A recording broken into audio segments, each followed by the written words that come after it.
excitement commodity skill. I've never coded in my life. I was inspired by a machine first mindset.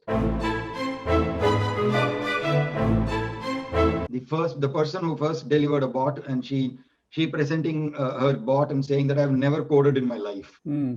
I didn't believe I could do this. I think some of those positive stories, and we continue to hear a lot more, right? I mean, the numbers speak for themselves. The excitement, from that we saw from the participants, but even more importantly, the excitement that we saw from their leaders, right, who presented this as their success, right?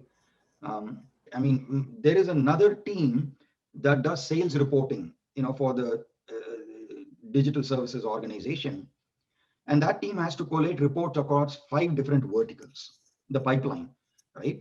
And it's a manual process. I just got to know yesterday that this team was inspired by what our citizen developers did, and they've automated it now.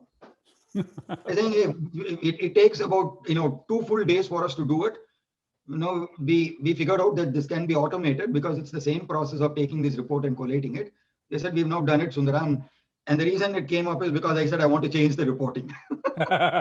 We said we just got it automated. We wanted to keep it as a surprise for you. Now you're changing it. So I think that was the goal. That was the goal of this exercise, right? Can this thinking rub off, right? Can it become the way we think, right? I mean, this goes back to when I was interviewing for the job, right? With the chairman of the board. One of the things that we spoke about, and extremely insightful question: how are you going to do this culture change, right? How will you start it off? Forget about how you will end it, but how will you start it off, right? We learned a lot in our, and I always used to say, right, we were probably 1 decade ahead of the curve when we were in the CIO office, right? We started learning about the BJ Fogg model. Yeah. Right. And I had mentioned that I truly believe there is some application of that model that we should use. Right. So even as we were conceptualizing this, and midway through, right, after the first few weeks of deciding that it will be with the technology will be the UiPath, Studio X, and the UiPath ecosystem, it became clear to me that that covers the technology ability part, but we have to seriously start looking at how do we motivate this audience to keep at it, right? To have them believe that they can actually pull this off, right? And that motivation is not about just the ability to code a bot. The motivation was more about, and in my experience, I've seen with automation, the biggest challenge with automation is scaling at an enterprise level. It's never a technology challenge. The pilots go really well, right? So the idea was the scaling doesn't happen in a lot of ecosystems because of lack of opportunities that are identified to be automated. That is the biggest challenge. I don't have a book of work, right? So the thought process was, hey, if you're going to look at motivating this audience, this particular target population, it shouldn't be just around, hey, you can do it. And, it should be around, I'll help you identify opportunities and create a book of work. That's the key, right? And so we said, hey, let's look at, bringing in a partner that can help us in that B is equal to MAP in the MPs, right? And typically motivation, we obviously thought of other rewards and recognitions. We said every idea, everything associated with that was sort of table stakes to bring in Tiny Magiq.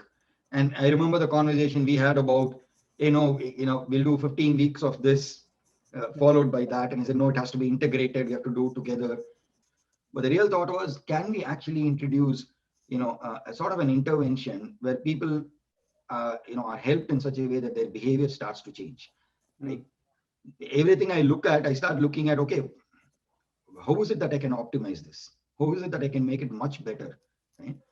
So that was a key trigger for us to say that let's use, the motivation, the ability comes from the fact that you're training them on technology, right?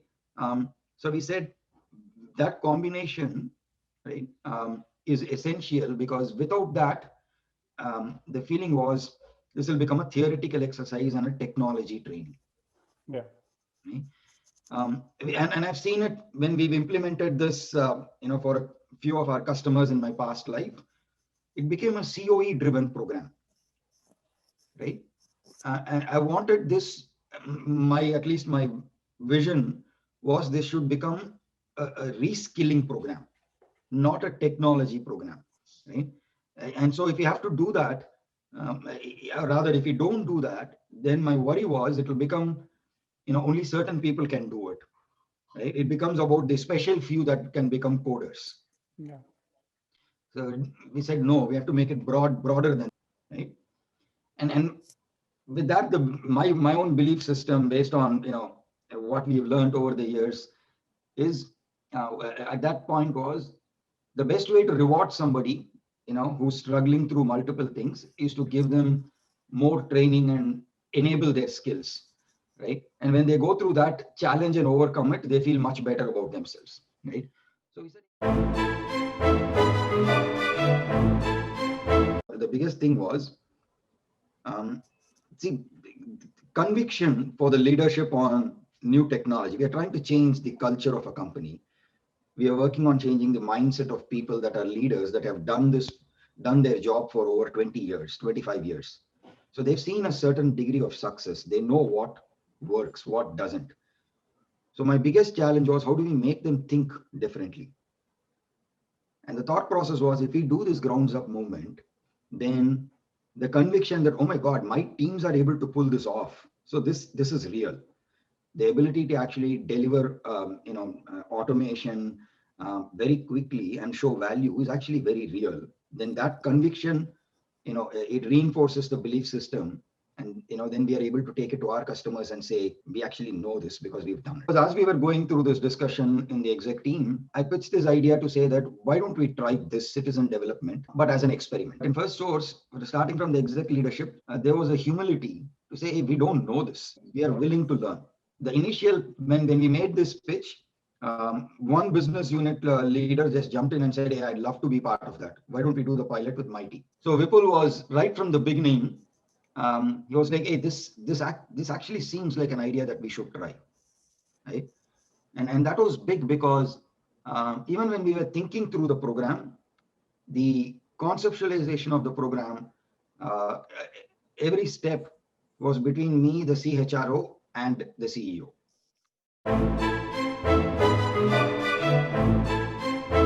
It's not about one technology.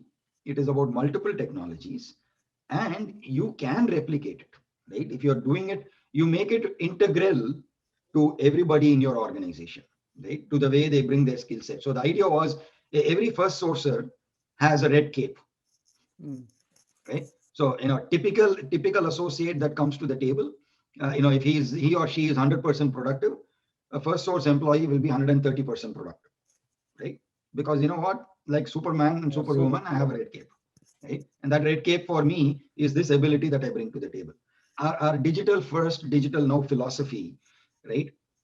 We said is, there are three pieces to this Venn diagram, if you will, right? One is on the left is what we called as digital capabilities, all the technology capabilities and services that we launch, whether it is automation, analytics, platform-based services, etc. On the right, we said is the people, right? And the people come in with a digital mindset, and they will come in with domain and industry expertise, right? Which is the expert consulting, thinking into understanding, etc. And these two are blended or merged with what we call our own methods, digital methods. And those digital methods is the knowledge of, machine first thinking, right? How can we use technology to elevate the innate human qualities so that we can create moments that matter? That's the drive for us, right? I truly believe, this is a commodity skill, right? RPA, knowing how to use RPA, right? It's absolutely a commodity skill. It's no longer a specialization, right? And with Microsoft's approach on sort of democratizing this, you have no option, but it is going to tested. Yeah. right. So it's going to become a commodity skill. So it's no differentiation for any company to say that I can automate your stuff, right?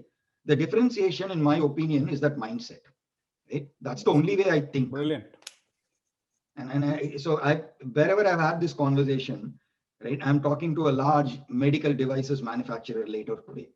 I just gave them a preview and they're like, oh my God, we really want to know how you guys did it. I spoke to a large hospital chain last week. Right?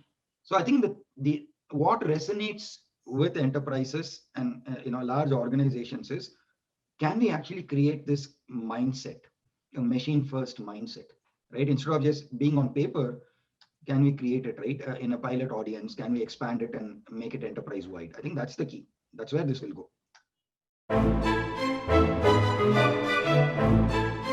Thank you, Sundara, for joining this interview and taking time from your busy schedule.